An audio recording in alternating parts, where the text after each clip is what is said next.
Welcome to Through the Bible with Les Feldick, a 30-minute walk through the Scriptures, teaching in-depth Bible truths that change people's lives. Now, here's your host, Les Feldick. Okay, once again, program number 4 this afternoon, and for those of you joining us on television, just in case you're catching us for the first time, we're just an informal Bible study. I always make the point, I'm not trying to attack anyone, and hopefully we can just get people to see what the book says. I don't want anyone to go into a Sunday school class and say, this is what Les Feldick says. That doesn't amount to anything. Be able to say, hey, this is what the book says. And hopefully we're making some headway. All right, we're going to keep right on with our subject of the physical attributes and the qualities of this earthly kingdom that's coming. And now we're going to move on up to the next one of the major prophets, Ezekiel. So those of you in the studio, you can be turning with me to Ezekiel chapter 47. And we're just going to start reading again at verse 1.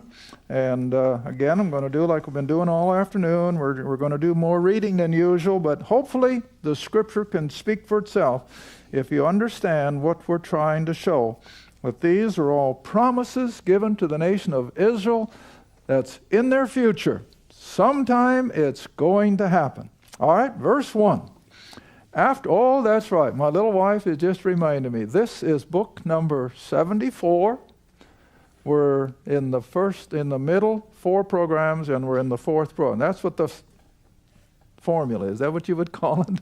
74, 2, and now 4. So we're in the 4th program of the middle 4 programs of book 74. Thank you, honey. Because if it wasn't for her, I'd fall apart. Now that's all there's to it.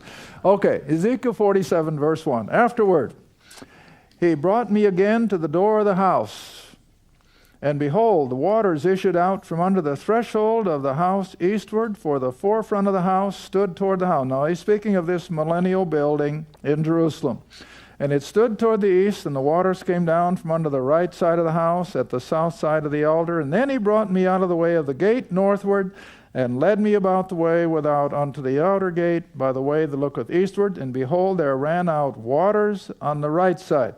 All right, now, we've looked at these before, but here is this river of water that's going to come out from underneath the throne room there in Jerusalem during the millennium, and the river will run out east to the Dead Sea, and it will totally cure the Dead Sea and make it fresh water, and everything that's associated with the water that flows to the Red Sea will cause life to come, and opposite of what the Dead Sea is now. Then the other half of the river will flow west to the Mediterranean, and this is all during this 1,000-year reign of Christ. All right, let's just move on a few verses, and then we're going to go on into the book of Daniel.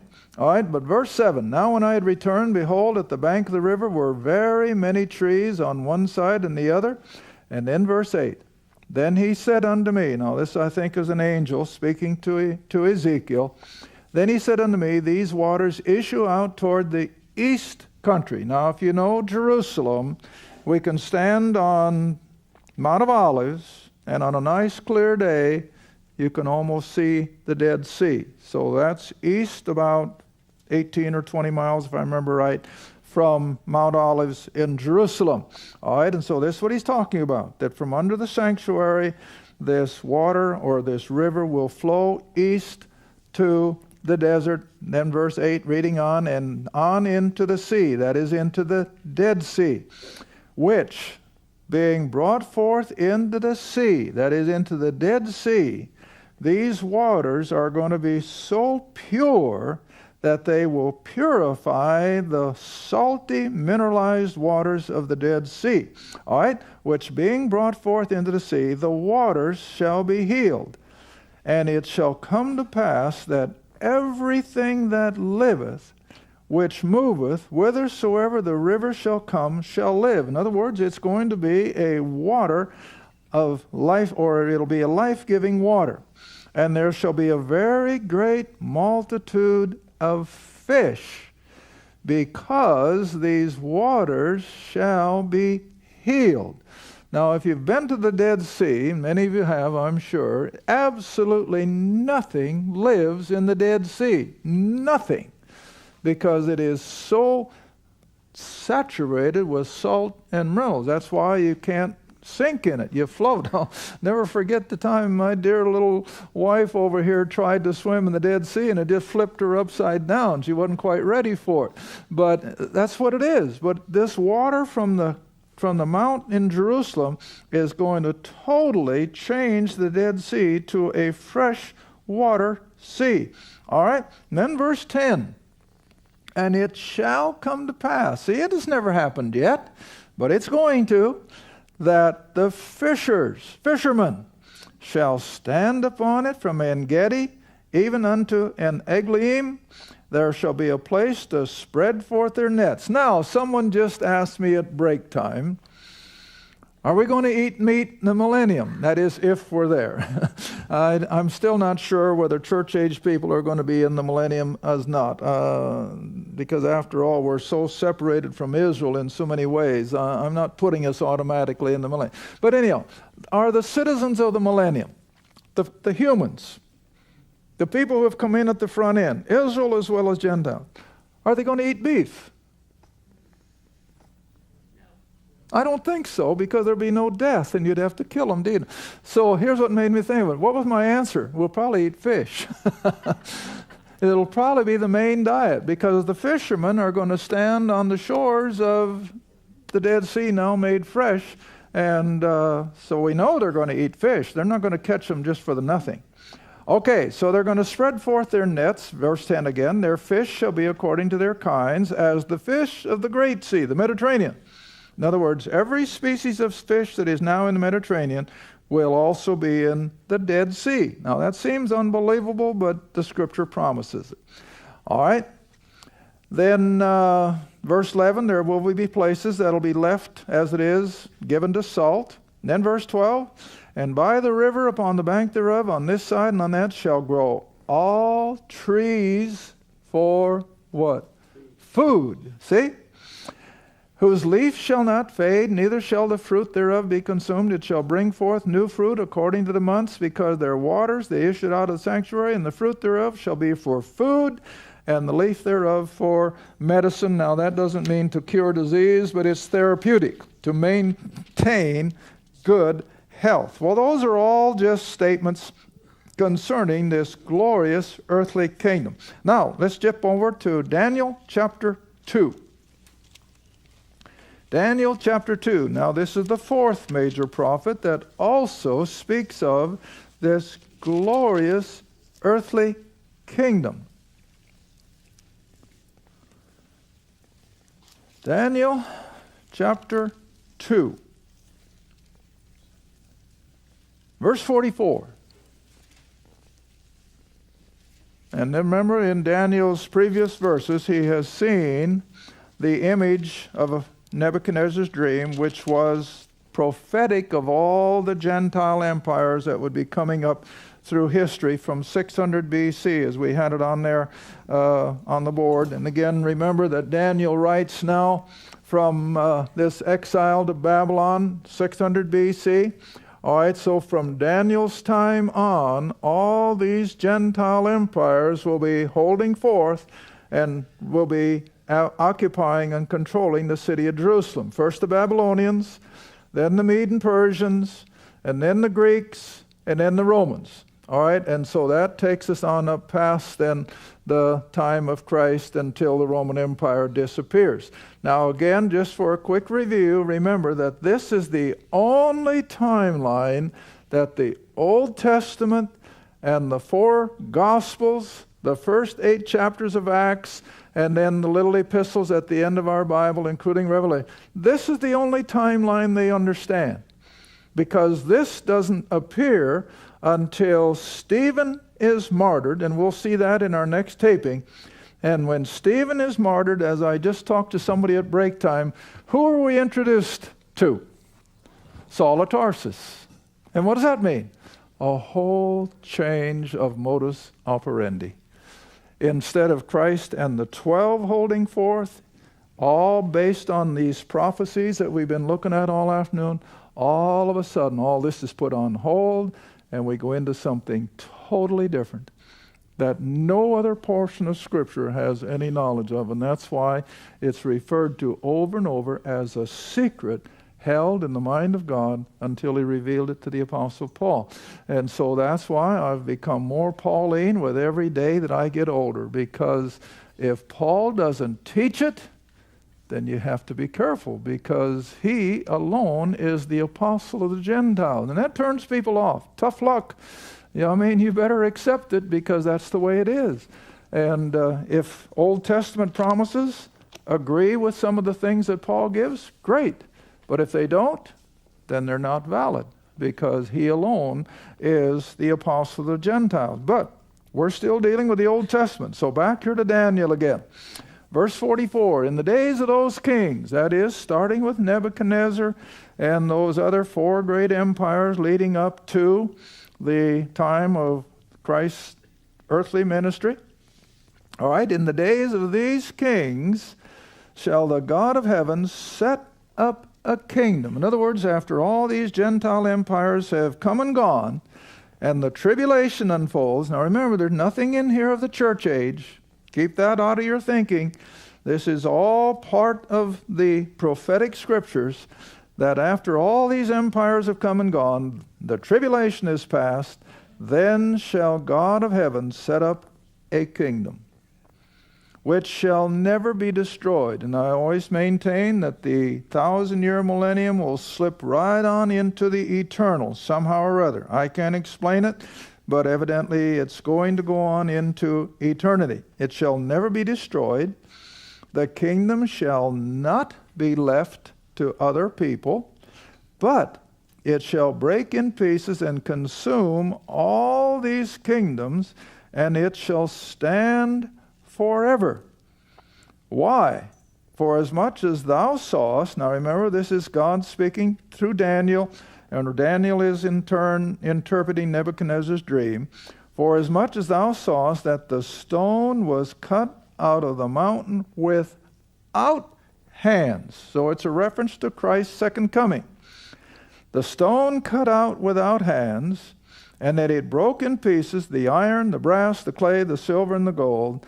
The great God, the God of creation, hath made known to the king what shall come to pass hereafter, and the dream is certain. Now what it really amounted to then is that these great empires that had come and gone were depicted in this huge image in Nebuchadnezzar's dream, and the stone would strike it on its feet, and it would roll it down like a steamroller until there was nothing left but dust and chaff, and it would blow away into the dustbin of eternal history, and Christ's kingdom would become a reality.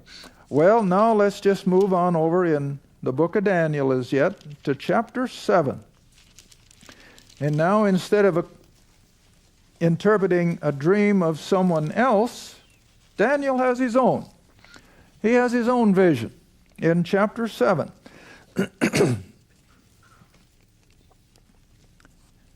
Let's just jump in at verse 9.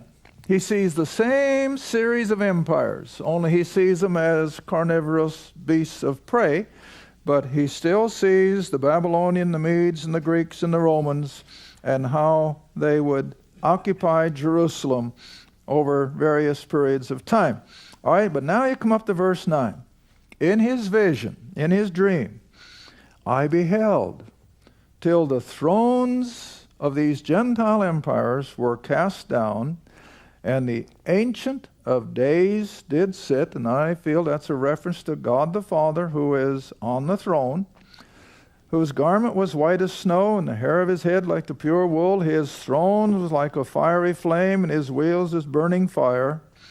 And then come all the way over to verse 13. I saw in the night visions, and behold, one like the Son of Man. That's Christ again in an Old Testament analogy. One like the Son of Man came with the clouds of heaven, came to the Ancient of Days, that is, to God the Father, and they brought him near before him.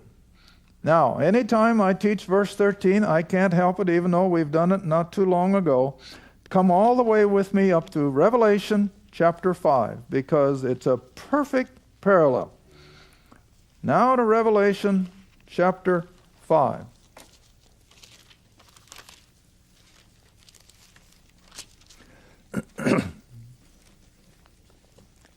Verse 1. And just see how beautifully this corresponds. Daniel sees the Son of Man coming before God the Father. Now John the Revelator sees almost the same thing. Chapter 5, Revelation, verse 1. And I saw in the right hand of him who sat on the throne, see, in the hand of God the Father, a book written within and on the backside sealed with 7 seals. For sake of sake of time, I'm going to take verse 3. No man in heaven, nor on earth, nor under the earth, was able to open the book, neither to look thereupon. And I wept much, because no man was found worthy to open and to read the book, neither to look thereon. Now you remember when I've taught this was a mortgage, and in type, and Satan is holding the mortgage on planet Earth, and only one can pay it off, and that is Christ, the Son of God. All right, verse 5. And one of the elders saith unto me, Weep not, behold, the Lion of the tribe of Judah, which is Jesus the Christ, the Lion of the tribe of Judah, the root of David, hath prevailed to open the book and to loose the 7 seals thereof. All right, I beheld, verse 6, and lo, in the midst of the throne and of the 4 creatures, in the midst of the elders, stood a lamb, as it had been slain, having 7 horns, 7 eyes, which are the 7 spirits of God, which is another description of God the Son, who has now finished the work of the cross. He's ascended back to glory, and now it's time to fulfill prophecy. Verse 7, he came and took the book out of the right hand of him who sat upon the throne. Now verse 9, and they sang a new song, saying, Thou art worthy to take the book, or this mortgage, to open the seals thereof, and be able to start paying it off, which of course Christ will do with the 7 years of tribulation. And this is why he can do what he's doing. For thou wast slain, and hast redeemed us to God by thy blood out of every kindred, tongue, people, and nation, hast made us unto our God kings and priests, and we shall reign on the earth. All right, now come back to Daniel then. This is all Jewish. This is all with the promises given to the nation of Israel. Verse 14. Daniel 7, verse 14. So after he comes before the Ancient of Days, and then put in what he did in the book of Revelation, he took the mortgage and he paid it off. Satan is totally defeated, paid off, and he's put imprisoned in the abyss, and in comes the kingdom. See? Verse 14, and there was given him, God the Son, a dominion and glory and a kingdom.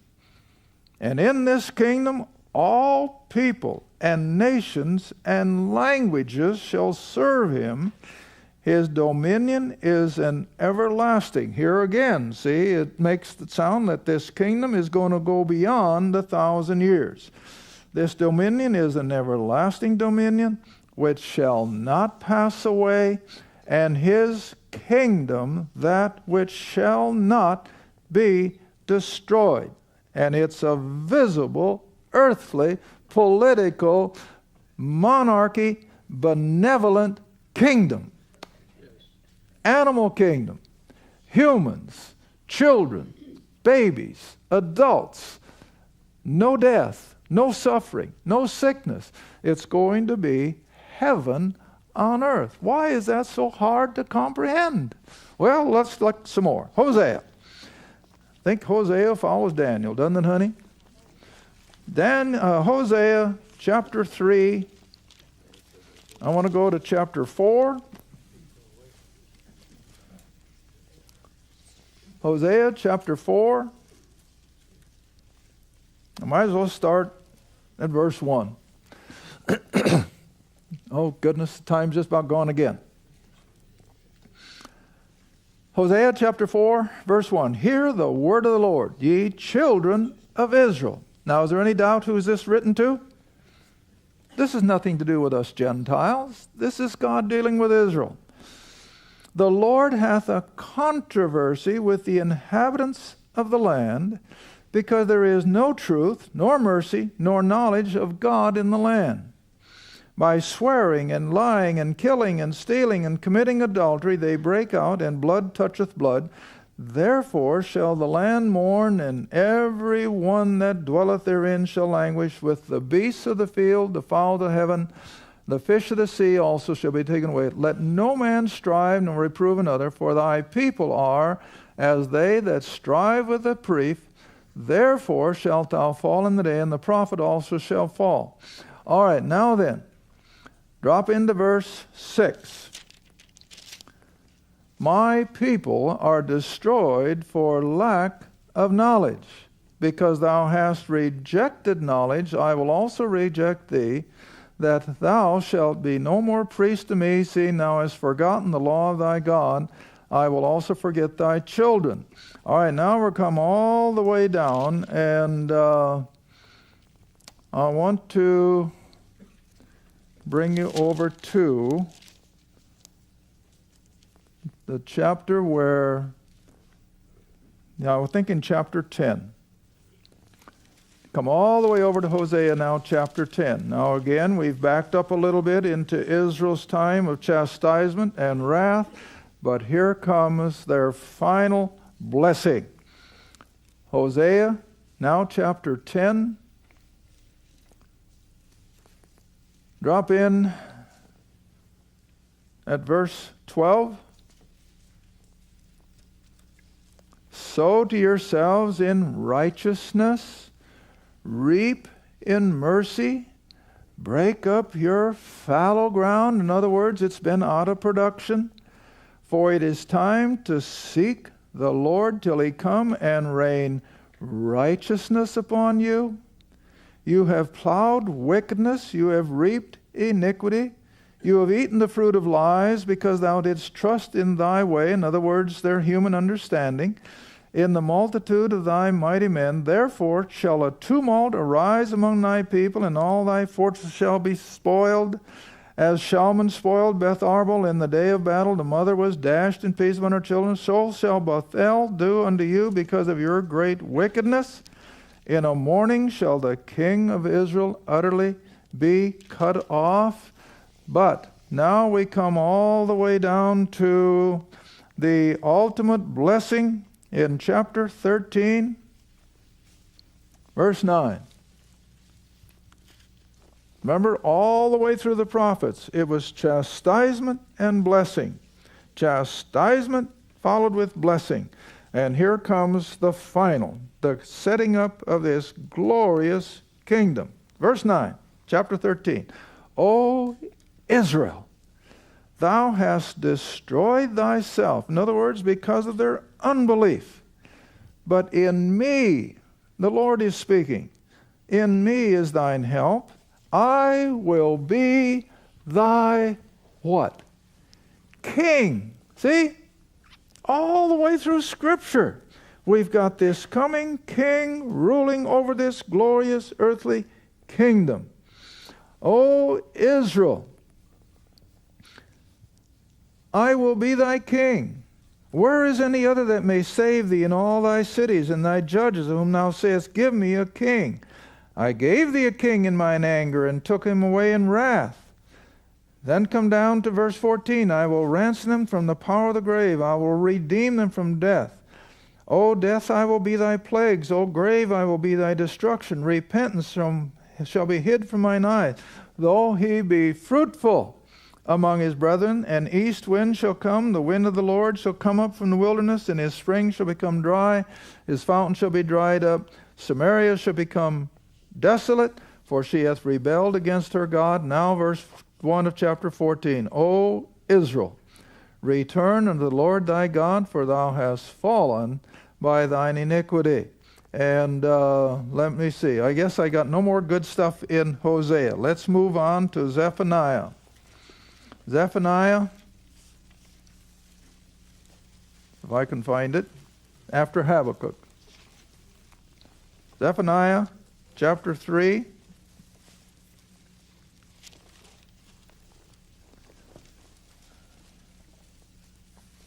Verse 14. And this will take us, I imagine, to the end of the half hour. Zephaniah chapter 3, verse 14. What's the first word? Sing. See? Oh, that's the opposite of oppression and wrath. Sing, O daughter of Zion. Shout, O Israel. Be glad and rejoice with all the heart, O daughter Jerusalem. The Lord hath taken away thy judgments. He hath cast out thine enemy. The King of Israel, even the Lord. See that? That's Jesus of Nazareth, the God of glory. The King of Israel, even the Lord, is in the midst of thee. Thou shalt not see evil any more. In that day it shall be said to Jerusalem, fear thou not, and to Zion, let not thy hands be slack. The Lord thy God is in the midst of thee, and he's mighty. He will save. He will rejoice over thee with joy. He will rest in his love. He will joy over thee with singing. All right, now I think for sake of time, I almost have to skip a verse or two here. Come down to verse 19. Behold, at that time I will undo all that afflict thee. I will save her that holdeth, or the lame. I will gather her that was driven out. I will get them praise and fame in every land where they have been put to shame. At that time I will bring you again, even in the time that I gather you, for I will make you a name and a praise among all people of the earth, when I turn back your captivity before your eyes, saith the Lord. Okay, now if you can turn real quickly to Zechariah chapter 14, a verse that we've used over and over through the years, where it makes it as plain as language can make it. Zechariah 14, verse 9. Now if I had time, I'd like to start at verse 1, but we can't do it. We got 30 seconds left. Zechariah 14, verse 9. And the Lord, that's God the Son, that's Jesus of Nazareth, that's Jesus the Christ. The Lord shall be at some future time Lord or King over all the earth, and in that day there shall be one Lord, and his name one. Thank you for watching Through the Bible with Les Feldick.